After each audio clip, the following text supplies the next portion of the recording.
자, 4월 넷째 주 4월 22일 주식 강의 시작하겠습니다. 오늘 또 첫 시작은 트럼프 이야기입니다. 이 인간이 지난주 한번 빠졌는데 섭섭했는지 이번 주에 다시 등장했습니다. 신문을 보시는 분들은, 경제신문이나 이걸 보시는 분들은 이미 접하셨겠지만 이 그림 너무 멋있습니다. 첫 번째 이야기해야 될 게 파월을 흔드는 트럼프입니다. 트럼프는 끊임없이 파월에 대해서 인신공격을 하고 있습니다. 그 인신공격을 하는 가장 큰 이유는 파월이 자기 뜻대로 금리를 인하를 안 하고 있어서 그렇죠. 파월의 입장은 이런 겁니다. 지금 관세 전쟁을 펼치면 인플레이션이 분명히 올 건데, 이런 인플레이션 상황에서 금리를 어떻게 내려라고 해서 금리의 인하에 대해서 굉장히 보수적인 스탠스를 취하고 있는데, 자꾸만 트럼프는 인플레이션 안 온다, 물가 인상 안 되고 관세 정책은 물가하고 아무 관계 없다, 그러니까 제발 경제 부흥을 위해서 금리를 인하해서 돈을 좀 풀어라, 이런 논리를 이야기하고 있습니다. 그런데 파월의 말이 맞아요, 트럼프의 말이 맞아요? 예, 여러분도 아는 걸 트럼프만 모르고 있는 것 같습니다. 뒤에도 이야기하겠지만 실제로 지금 미국의 물가지수는 급등하고 있습니다.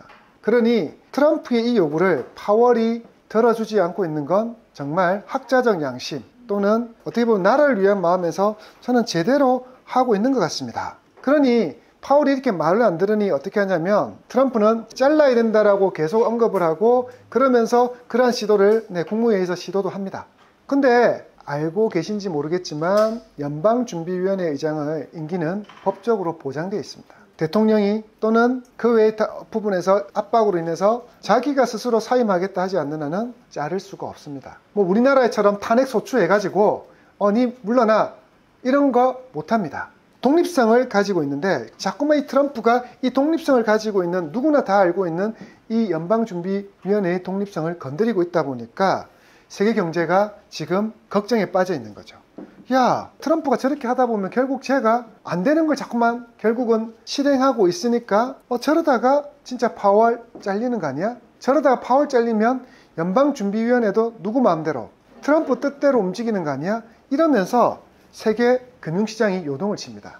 자, 그 요동을 치는 가장 큰 이유는, 이렇게 되면 미국을 못 믿겠다는 거죠. 미국의 금리 정책을 못 믿겠고 미국의 달러에 대해서 의심을 하기 시작하니까 사람들이 달러 가치가 지속적으로 떨어지고 있습니다. 여러분은 체감 못해서 아닌데 우리 지금 1달러에 1400 얼마에서 그렇게 떨어진 거는, 근데 떨어지긴 떨어졌습니다. 1480원 정도 하던 게 1420원까지 떨어졌는데, 다른 나라만큼 드라마틱하게 안 떨어지. 일본의 엔화는 확 올랐지만 우리나라 돈은 달러와 원의 환율은 크게 변화 없는 건, 미국 달러 가치가 떨어진 만큼 우리나라의 돈의 가치도 같이 떨어지고 있어서 큰 차이가 없는 거지. 실제 달러의 가치는 급격하게 하락해서 달러 인덱스가 3년 만에 처음으로 100 밑으로 떨어지고 있습니다. 달러 가치가 하락하면서 또한 동시에 장기채 금리는 급등합니다. 단기채 금리는 하락하고 장기채 금리는 급등하면서 지금 미국의 국채 가격도, 그리고 달러 가치도 하락하면서 경기 침체가 오지 않을까를 걱정하고 있는 거죠. 장기채 금리 상승이 왜 경기 침체의 경고등이냐면, 돈을 빌리는 데는 이자가 계속 올라간다면 사람들은 집도 안 사고 차도 안 사고 사업 확정도 미루게 되는 거죠.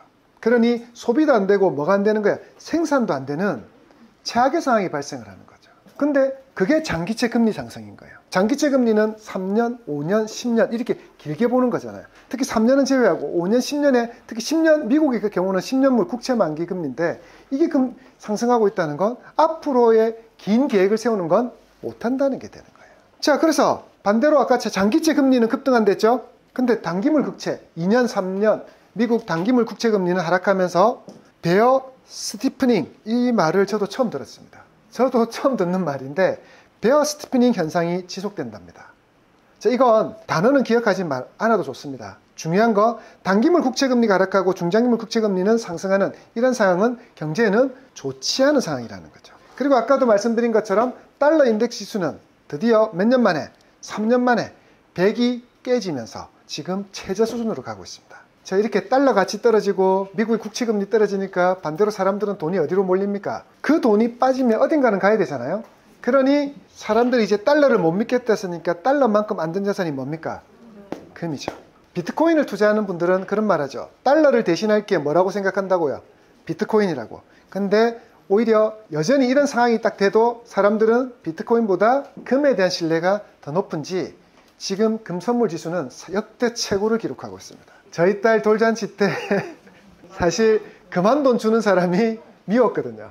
현금 주는 사람보다 그만 돈 주는 사람이 사실은 좀 더 쌌었는데 지금은 그만 돈이 60만 원 시대가 됐으니 여러분 참 오래 살고 볼 일입니다. 그죠? 자, 그래서 금선물 지수가 급등한다는 건 사람들이 달러의 가치에 대해서 의문을 가지고 달러를 신뢰하지 않고 미국 국채의 부분에서도 신뢰하지 않으면서 자금이 어디로 안전자산인 금으로 몰리는 상황이 되고 있는 거죠. 자, 그래서 이 달러 인덱스 지수는 굉장히 중요합니다.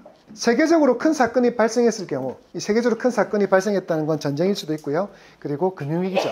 달러 인덱스 지수가 그래서 또 중요한데 지금 이렇게 인덱스 지수가 하락하고 있으니까 어떻게 한다 그럽니까? 사람들은 야 이렇게 되니까 이때 뭐가 된 거예요? 달러 인덱스 지수가 100m로 떨어질 때가 서브프라임 모기지 사태 오고 코로나 오기 전에 또 그런 부분 생기고 이랬으니 지금 또 그러한 경제 위기가 오는 건 아닌가 이런 불안은 하죠. 근데 그때만큼은 아니지만 어쨌든 조금 조짐은 보인다. 이러면서 지금 뭐 극단적인 이야기를 하는 사람은 경기 침체가 간다. 지금 미국 경기 침체는 온다. 뭐 이렇게 이야기하는데 그런 사람들이 이전에는 미국의 나스닥은 뭐라고요? 신이다.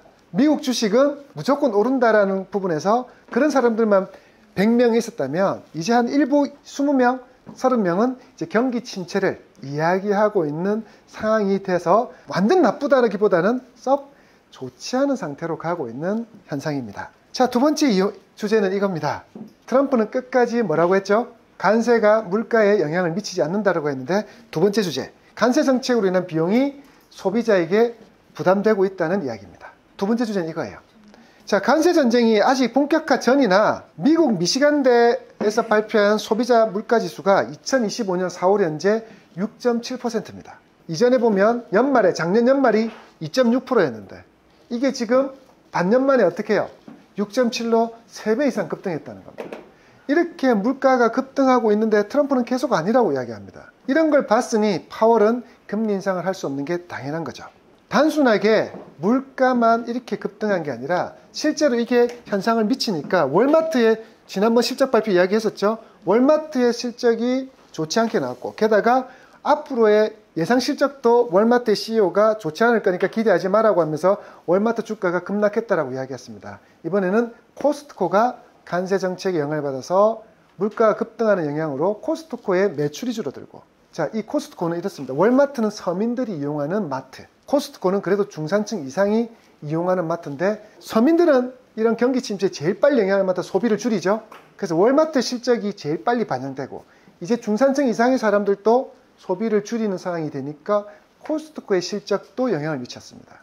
그래서 4.5% 하락하고 있고 심지어 아마존도 하락하죠. 아마존은 왜 떨어집니까? 아마존도 사실은 마트죠.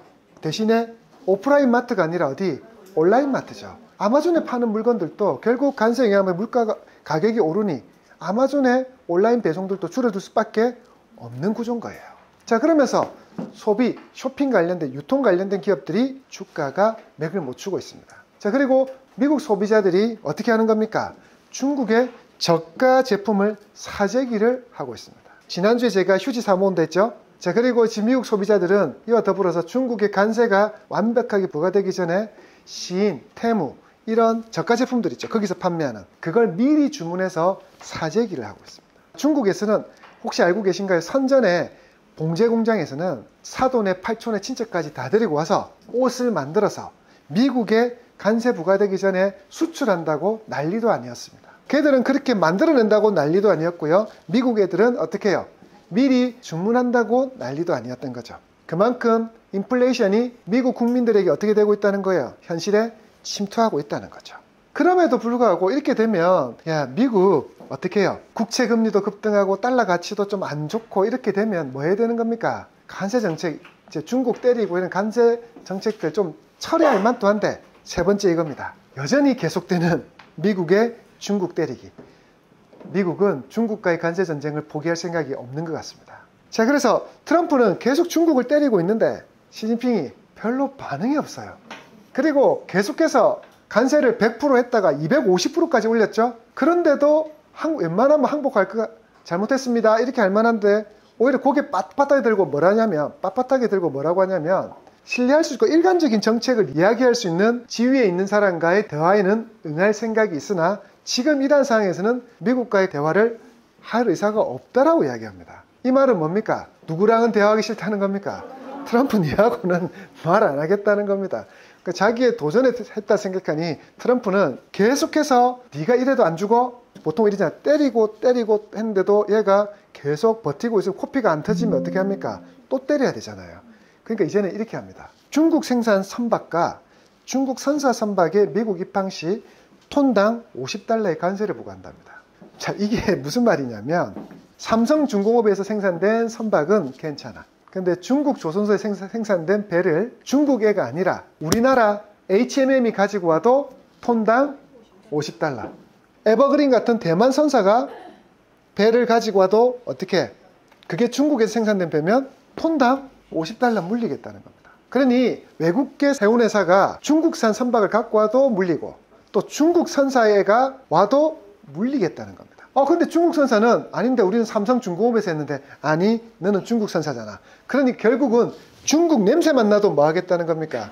중국 마라 냄새만 나도 톤당 $50를 부과하겠다는 거니까 이래 되면 어떤 일이 벌어지냐면 중국 제품이 이미 관세도 많이 250%까지 물렸는데 중국 배 타고 오는 제품은 또 비용이 더 올라가는 엄청난 정말 상식적으로 이해 안 되는 일들이 벌어지고 있는 거죠. 자, 10월 14일부터 단계적으로 부과하고 이를 매년 올려서 2028년에는 톤당 $140가 되게 한다는 계획을 세운답니다. 여러분 이게 얼마나 황당하냐면 자 생각해 봅시다. 철강을 수출하는데 그래서 뭐 배에다가 10,000톤 넣었다 그러면 톤당 $50가 더 그러니까 다른 애들과 경쟁해서 이미 $50 비싸게 싸워야 되는 그러면 중국 제품은 전혀 안 팔리는 상황이 될 겁니다. 자 그리고 여기서 안 끝냅니다. 자 이렇게까지 했는데도 별로 반응이 없으니까 또 하나 더 했습니다. 엊그제 엔비디아 칩 전량 수출하지 마. 이미 엔비디아의 고사양 AI 전용 고사양 칩은 중국에 수출 금지가 되어 있었습니다. 그런데 저가형 저사양 H20 칩만 수출할 수 있었고 중국은 수입할 수 있는데 중국 애들이 워낙 뛰어나가지고 이것 가지고 딥시크 만들어내고 이 지랄을 하니까 이 꼬라지도 못 보겠다는 겁니다. 그러니까 어떻게 해요? 다 수출하지 마. 자 이러니 엔비디아가 비상이 걸렸습니다. 이거 이야기 나오면서 엔비디아가 7% 8% 떨어졌는데 드디어 엔비디아 주가는 $100가 깨졌습니다. 엔비디아는 이걸로 인해서 이미 만들어 놨고 중국에 수출하려고 대기했던 이 물량이 말로는 7조 정도가 된답니다.